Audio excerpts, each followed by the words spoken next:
மக்களே, இன்று நாம் திருக்குறள் 417ஆம் குறளை பார்க்கிறோம். இது திருக்குறளின் பொருட்பால் பகுதியில் உள்ள அரசியல் என்னும் இயலில் இடம்பெற்றுள்ள கேள்வி அதிகாரத்தின் 7 குறள். பிழைத்துணர்ந்தும் பேதைமை சொல்லார் இழைத்துணர்ந்து ஈண்டிய கேள்வி எவர். இந்த குறள் சொல்லுவது என்னவென்றால், நம்மால் உறுதியாக அறிவும் புரிதலுமாக இருந்தாலும் யாரோ நம் கேள்விகளை பிழைமிக்கதாக சொல்லுகிறார்கள்.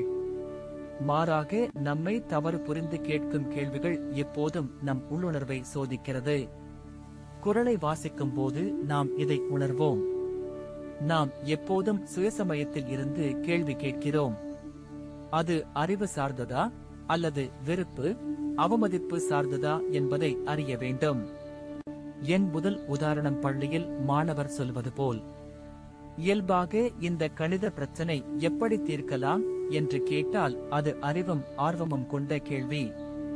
ஆனால் ஒரு முறை இந்த சுலபமா என்று மட்டும் கேள்வி கேட்கிறார் என்றால் அது பொருளற்றது.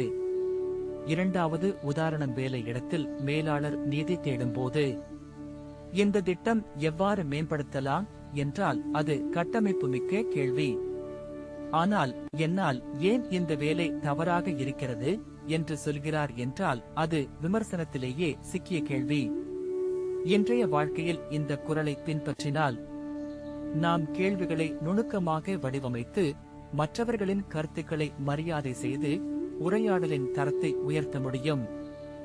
எனவே பிழை உணர்வை கடந்து அறிவும் தெளிவும் கொண்ட கேள்விகளை முன்வைத்தால் நம்முடைய சமூகமும் நிறுவனமும் நலமாகும்.